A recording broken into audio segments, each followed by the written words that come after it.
Welcome back, my beautiful humans, to another episode of If I Die Tomorrow. I'm your host, Nicole, and I just want to say I hope you had the best holiday last week. I know there's probably still some celebration going on, and I am very happy for you. I hope that you were able to be present and not present only. I hope that you found some peace, was able to get rid of some of that stress, and felt a little bit better about not doing everything. This week, I am, of course, going to address the fact that it is a new year this week. And there's so much that we always do in the new year. This time,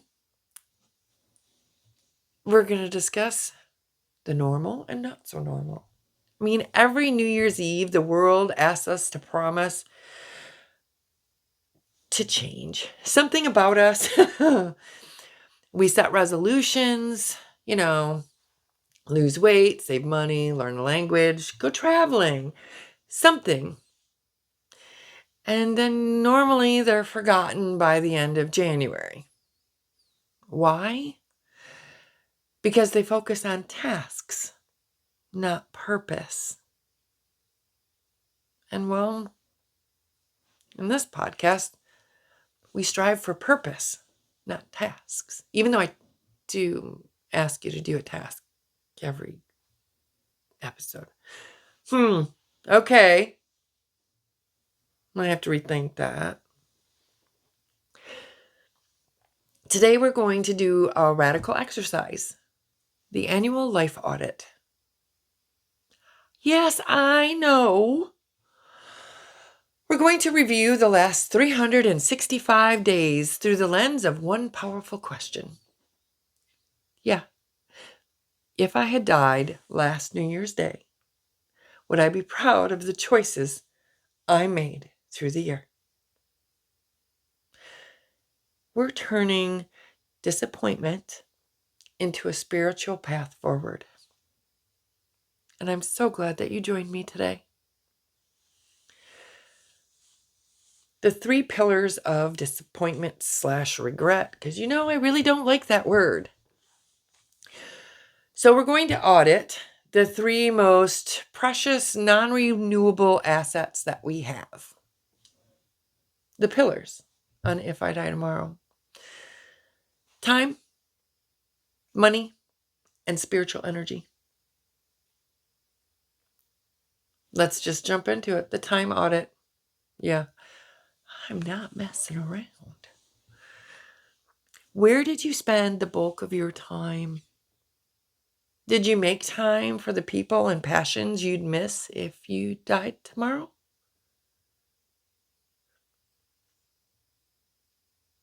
And if you did, was it more deeply?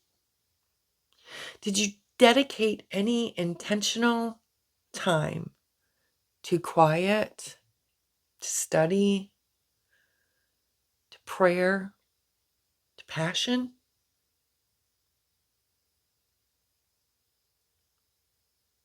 I hope you did. I hope this helps you find that way, to move that in that direction continually. Next is the money audit. Was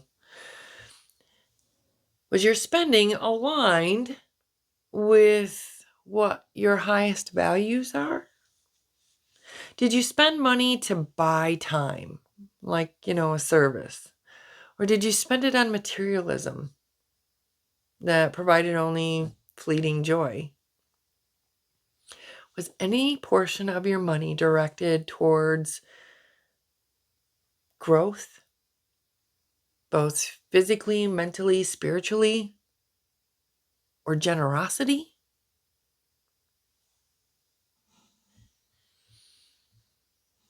Finally, our spiritual energy audit. And I would have to say, this might be the most crucial. Did you invest your limited emotional energy into toxic situations, people? Or did you spend a lot of it on anxiety over things that you cannot control? Because we know control is a mirage. That's a lie we tell ourselves. I hope not.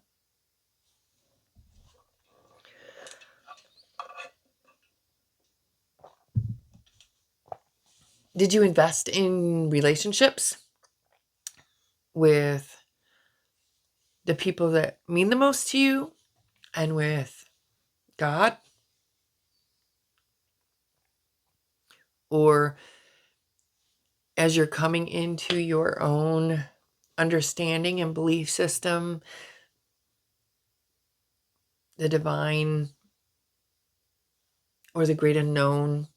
I mean, again, we all have to wake up at our own time. And just know that when you do wake up, you won't be alone. When you answer any of those questions, we're looking at a disappointment gap. The distance between your core values and your actual allocation of time, money, and energy. If your core value is faith, because we talked about this previously, I told you, I keep trying to come full circle. But if it's faith, but your time audit shows 0 time dedicated to quiet reflection, study, reading the Bible, or understanding, then your disappointment gap would be neglect. I know, labels, whatever. If your core value is service, but your money audit shows you spent everything on yourself, then your disappointment gap is probably isolation. And why would you want to isolate yourself? We should all be okay to be alone without being lonely.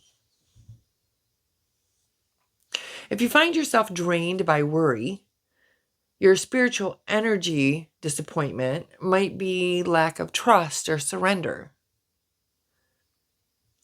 These gaps are not failures by any sense of the meaning or any sense of the word. And I don't want you to take them that way. It's just an allowance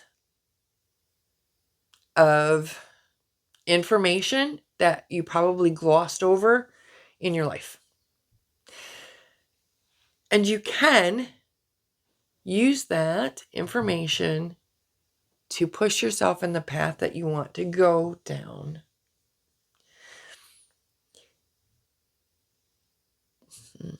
And I often say, don't say you're going to lose something or you want to release it. If there's issues in your life that are causing you problems, or you physically want to change the way, your weight is or time that you spend, release the habits. Don't lose them because they could find you again. So just release them. You don't want them back. But the secret to a meaningful new year is to close or try to close one of the gaps. You can do that. I believe in you. When we close that gap by distilling the lesson into a single powerful one-word intention for this next year, we can use that word as a compass for every decision. Whenever you are faced with a choice, you will ask, if I die tomorrow, is this what I want?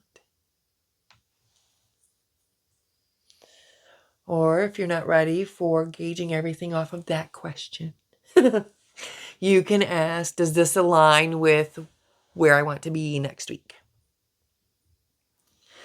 If your regret gap was neglect, lack of study or quiet time, your word could be seek or listen.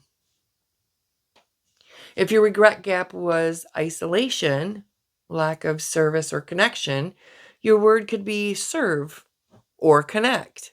I know, I really stretched it on that one. If you lack peace, your word could be trust or surrender. This single word is your most powerful tool. It's going to push you and ensure that your time is used in the most valuable way, because we all know we can't get time back. Once it's gone, it's gone.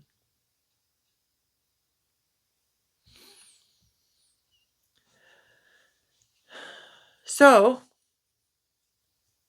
of course, I'm coming with a call of action. I told you I'm working on it, but I haven't figured it all out yet, okay?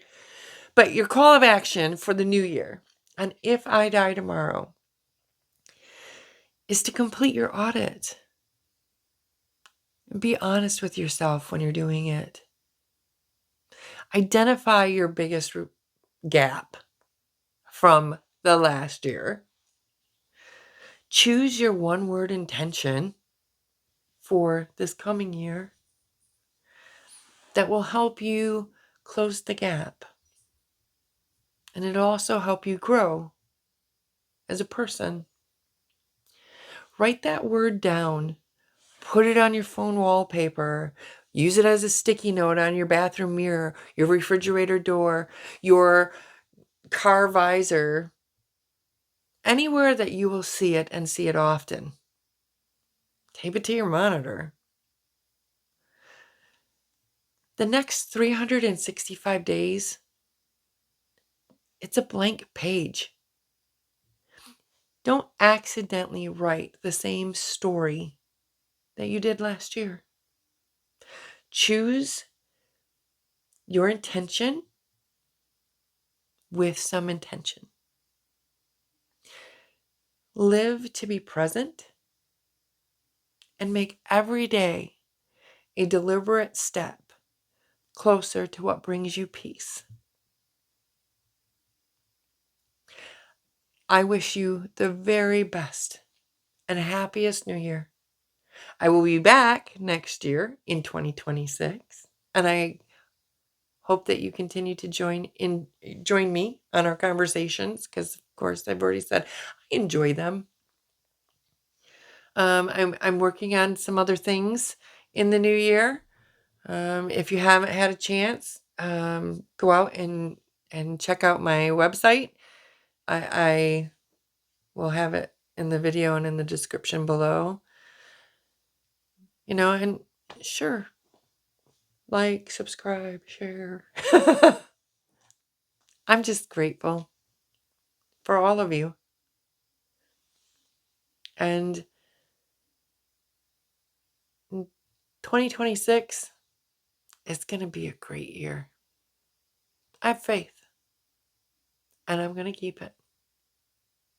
As always, be kind, be grateful, stay humble.